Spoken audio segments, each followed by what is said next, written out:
house in Baltimore, the ghost of Baltimore football past and the ghost of Baltimore football present and the ghost of Baltimore football future, as I'm doing at WNST.net. I thought this guy would be an interesting guest to bring in.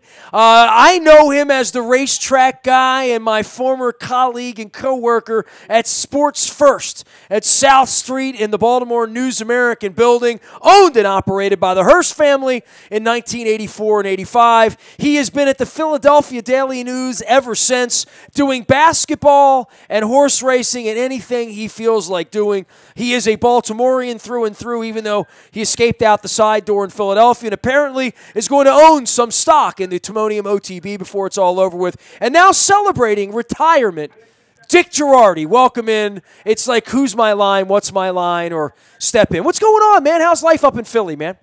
Everything's great, Nestor. I've had some great intros, but nothing can top you. You're one of the great introduction people of all time. Well, I take my friendship seriously, and you know this point in time where guys like you that I still think are 39 and holding are retiring after with 32, 33. How many years you been at the Daily News then? Yeah, 33. I'm leaving the paper. I'm still going to do some stuff in the future, but just on a part-time basis. And that's the only thing I'm giving up. Everything else that I usually do, I'm still doing. So I'm retiring in quotation marks. Okay, well, look, I'll get to that at the end of this, and we can talk some sports and talk about Carson Wentz and the Eagles and the track and what's in Faro and whether Baffert's got a horse. We'll get all that. But I'm doing this three-part piece. And Dick, yep. You left here. Give me the exact time you took the job in Philly, because it really creates an arc for me. Like, I walked into the News American in January of '84. So I walked into the News American, let's say, 10, 12 weeks after the Orioles beat the Phillies. I walked into the News American about 8, 9 weeks before the Colts would leave Baltimore. So, I mean, you're talking about a tenderloin, right, in the history of Baltimore, being that the Orioles have never won again, and we lost our football team. You know, you remember all of that, but you, as I remember it, you were a pretty big Colt guy as a kid, right? Oh, absolutely. I know. I mean, I listened to every game, all the home games, because they weren't on TV back then, and of course watched all the road games, and occasionally made it to Memorial Stadium. My uncle had tickets, and I remember trying to sneak in one time, climb the center field fence. A cop grabbed me, and rather than get upset, he said, "Hey, just here's 2 tickets somebody just gave me." Oh, isn't that nice? See, people talk bad about the police. This is a nice story from you. I like that. Good. We need all the good stories we can have here. I love that. But yeah, no, I was, and then your good buddy and mine, Mike Marlowe. We used to go to, I would say, the late '60s, early '70s. We go to 60 Orioles games a summer. Sit out in the right field bleachers, 85 cents, spent time talking to Frank Robinson between innings. Don't get much better than that. Well, and I would also say it defined your life, and it defined Mike Marlowe's life, who was the longtime Evening Sun sports editor, my true mentor in writing and in journalism and walking the earth as a different kind of guy when I was 18, 19, 20, when I found you guys. And you went up to Philadelphia and covered sports and left here. But, you come back all the time. Your family's here. You're still a Baltimore guy. It's an hour-and-a-half drive. I think you're in Baltimore as much as I'm in Philly, and I'm up there once a month for something or another, whether it's U2 or a Flyers game or a concert, Springsteen, whatever it is. And Baltimore has been so transformed during this period of time. It really is incredible. And for all the angst about the Eagles up there, and the Phillies went through their bad points and won, and how cyclical sports is, it's incredible that football ever came back here, Dick, right? And more than that 22 years into this, we're finally seeing empty seats. So much so that I'm freaking out about it, because we've never had an empty seat around here. We've never had a home game where you didn't want to be the other quarterback could, silent snap count in our stadium. There's no way you were going to cadence in our stadium for 20 years. And there's a little fracture, and there's a scar in me and a scar in you that we remember goes to the post. And we remember Croner in the upper deck and the stands being full for the New England and the shake and bake that Dolphin steak. And then 7 years later, the team's gone, and it's gone because you're out there at an 0-8-1 Packers game in a strike year, and there's like 12,000 people in the stadium. And I saw that in Cleveland the other day, where I'm looking at the league and I'm looking at Baltimore and I'm saying, What is the future here? Where is this going? Because I remember where the empty seats went back in the 70s. They got more empty all the time. It wasn't good. Yeah, that's a great point. I'd kind of forgotten that. I mean, look, I grew up when the Colts grew up in Baltimore. I mean, when it was the thing. The late 50s, early 60s through Lenny Moore and Johnny Unitas and Jim Parker and Artie Donovan and Gino Marchetti and all the great players, all the Hall of Famers that were on those teams. That's kind of my youth. And yeah, I mean, that was the place. I mean, it was I think John Stedman called it the world's largest outdoor insane asylum. And it was like that. It was so loud. A few times I got a chance to go out there. And then, the Ravens just continued it, and to have all the success they've had. So, yeah, it is hard to believe there's actually an empty seat in Baltimore for football, because that just doesn't happen. It's a great football city and always has been. Well, the knee has affected things, right? But it's a big concoction, right? It's fun to stay home. You got Red Zone. There's mobile. Sure. It's cheaper. There's no a-holes from the upper deck. You don't have to deal with that. The cost of it. I mean, all of that being put in.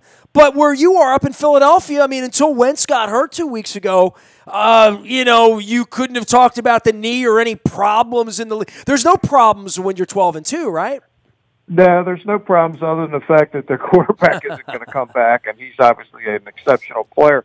Now they're probably almost certainly going to get the bye. They're probably going to get 2 home games if they win the first one, chance to get to the Super Bowl, and that's what you want.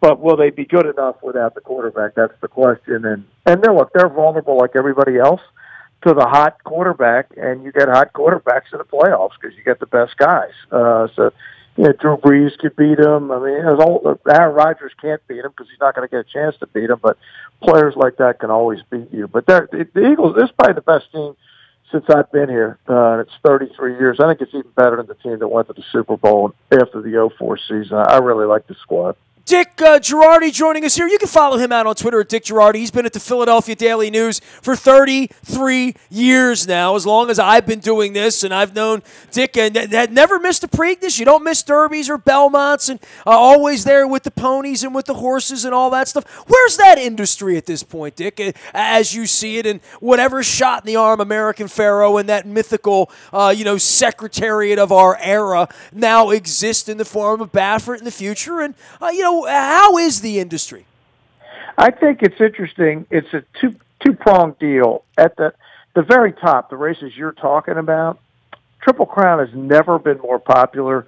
The Derby continues to grow. It's unreal. They can't build enough seats at Churchill Downs. People just want to be there. But the day-to-day sport, it's tough. I mean, there's just so much competition for gambling that there wasn't back even into the 70s. The good news is for people in your audience, Maryland racing is making a gigantic comeback. It's really kind of one of the great stories of the sport, how well they're doing under the management that took over the Maryland Jockey Club a couple of years ago. So why is that? Do you have a reason for that, Dick? A couple things. I think it's a great tradition in Maryland. It always has been. So there was always this interest. I mean, the horse farms that are there at north of the city in the Hunt Valley out there. I mean, it's a great place for horse racing. It always has been. So I think that was part of it. And I think they just needed to get some legislation where some of the purse money from the casinos ended up coming into horse racing, and that's what happened in Maryland. It took a long time for the legislation to catch up to the reality of surrounding states like Delaware and Pennsylvania. And now that it has, I think Maryland is right back. To me, it's the best of the mid-Atlantic states and has been for a long time for horse racing. Dick, it's funny. I bring you on to talk about the ghost of Baltimore football past and present and future. And the thing you say to me is, well, it's always been a great horse state. Yeah, they were named the Colts, right? That's exactly right. Thank you. I don't think you need to say more than that at that point. Dick Jerardi joining us here from Philly.com and the Philadelphia Daily News, and you can follow him out on Twitter. Long time, and now retiring to some degree, and I see all this stuff. First thing, and I know I've brought this up with you before, and it's really important that now that you're an old fart and you're going to have a lot of time on your hands, and I've brought this up with Robert Kennedy, who does all of our college basketball basketball around here, our small schools, and monitors. I was out at the UMBC Coppin game with him out at the rack the other day. And, of course, we have our partnership here with Coppin State. We air the Eagles basketball games. Juan Dixon does his show with us here as well as Dwayne Burrows. You can hear that out in the Buy at Toyota.com audio vault. It's a little plug there for you, Dick. But I've never been to the Palestra, man.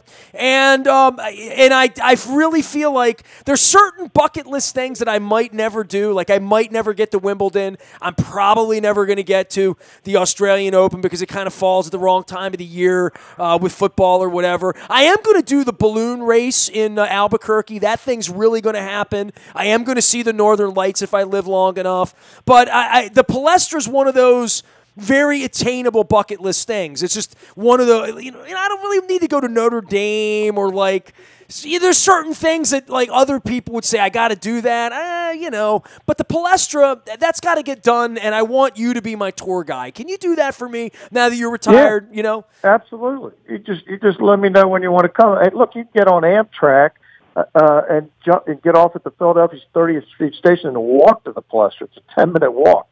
So you need to come. 8,722 seats, not one deck, no bad seats in the joint. When you have two city teams playing, or Penn and Princeton, and it's packed, what's the game? So it should be the two city teams. All 8,000 seats will be taken, correct? Yeah, you need like a St. Joe's Villanova game. They're the best kind to go to, so you get a real feel for it. It's not like it used to be when, really before I got here, and the Big Five started in the mid-50s, 50s, 60s, and 70s. They used to have 2 doubleheaders a week in the Palestra, but now everybody's got their own gym, so there's not as many games in there. But it's University of Pennsylvania's gym. It's right next to Franklin Field, where the Eagles used to play, and Penn football still plays. But, yeah, you need to come. It's just one of those great places. My favorite on-campus college gym, other than the Palestra, is Allen Fieldhouse at the University of Kansas. You could put that on your list, too. The Palestra is like Allen Fieldhouse, but half as big. I didn't know that Mackey was on my list until I went. You know what I mean? Like, the experience at Purdue was outrageous. Yep. I still haven't. I never saw a game at Duke with Maryland. My son has seen a game at Cameron. I've still never been to Indiana, although every time I go for the Combine, I'm always trying to, like, slide down the Bloomington and catch a game. I thought I'd be doing that while Harbaugh's brother-in-law was running the place, but that did not come to pass out there either. And I want to go to Pauley Pavilion at some point and sort of kiss the wooden court there. I've had opportunities. I've been in L.A. It's just, just nothing about like a UCLA-Oregon State game that sort of is an allure, when you're in L.A. It always feels like there's something else to do.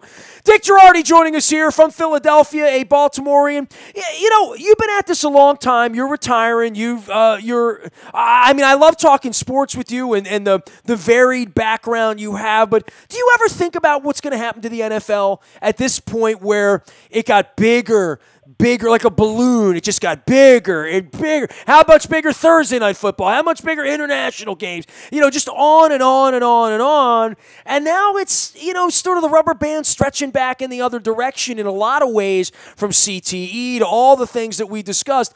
What is the future, man? Like, what are they going to do? They just moved the San Diego Chargers there. They don't even know what the hell they're doing to some degree. They used to make good decisions when Rozelle was running the joint, Yeah, it's a great question because, nothing ever goes up forever, and it is starting to show the first signs of, like, even the NFL isn't immune to the market forces. And, I wonder what the folks think that are building this $2 billion stadium at the old Hollywood Park in Los Angeles for the Rams and the Chargers.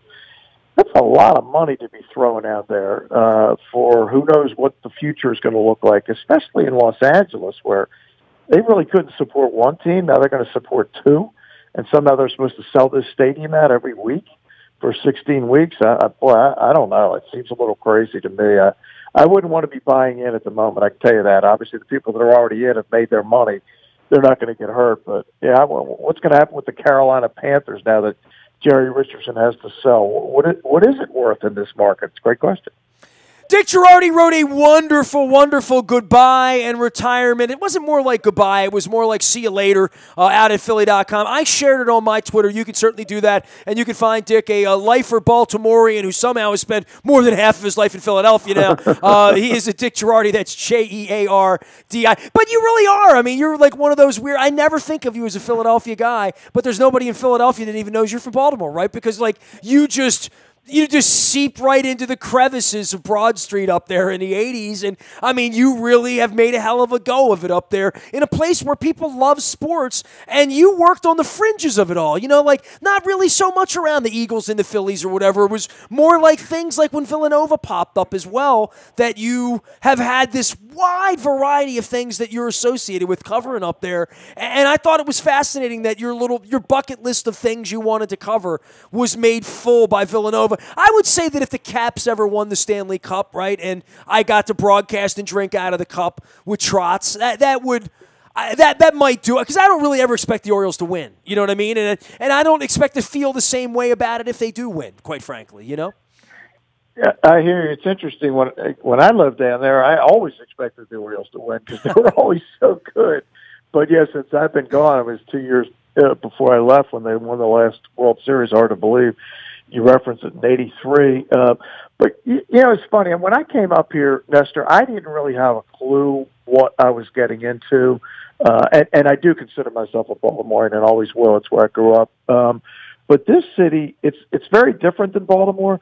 It's a harder edge. Everybody's angrier. And I don't want to say more passionate. It's hard. I can't say that about anything. But they're a little crazier, if that makes sense. And part of it is because the teams never win anything, and they're just always like upset. I mean, I've been here since '85, and in that time, what's that? 33 times 4. Let's say 120 plus seasons of professional sports. They've won one championship. That's hard to do. But it's Philly. Wow. But they love it. You know, when you put it doesn't feel like a hopeless place. I know it went through that period 2 years ago where things weren't very good for all the teams at the same time. But, man, when I think of the Flyers, I think of, you know, it feels to me like they do win a lot around there, although they're still hanging on the 70s at this point, and having lost a bunch of finals. You know, a little bit like the Bills, right? Like in that way, where, you know, the Red Wings went through that a little bit, then they won a lot, sort of like the Patriots just winning a lot. You know, and I know the Phillies are at the bottom. The Sixers are interesting right now. But the Eagles have been in the modern era since I was a season ticket holder in Section 721 at Veterans Stadium during the Buddy Ryan and the Richie Kotite era. They were always good. I mean, the Randall Cunningham, Gang Green, you know, those teams. Love those teams. Yeah, I was in on those teams. And from that moment forward, I think it went from being a Phillies town to even during the era where they won championships and Ryan Howard and all that, to really always being an Eagles town in the modern era, because it's such a tough town. They've taken to the Eagles, maybe even more so than the Flyers, right?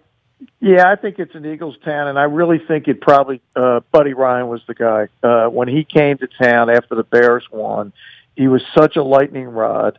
And all the great players they had. I mean, Reggie White, Jerome Brown, and Randall Cunningham. I mean, it was just a phenomenal group of talented players, and they were always fascinating. They didn't win. They didn't even win a playoff game, I don't think, with Buddy, but boy, they were fun to watch.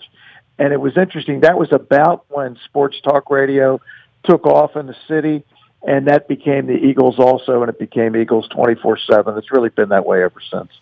Dick, I appreciated your farewell. The Villanova thing kind of sits at the middle of all this for you as far as something special. I mean, hey, man, and I would say this, and I'm writing about the ghost of Baltimore football, past, present, and it's defined our lives, you and me. I mean, we crossed paths 33 years ago. We stayed friends for all these years in many, many ways through horse racing and radio and you guesting and being a part of my show, you know, back in the 90s when no one listened, as opposed to now when no one listens. But for the 33 years of all of doing this, for me, the notion that, Brian Billick would be my business partner and win a championship and have parades and, the things that have been associated that make the Ravens special to hear in your professional career, there's nothing more special than seeing it through, seeing a guy come in for his first press conference and seeing him somehow win a championship. And I know I used to heckle Jay Wright when he came in with Hofstra. I would give him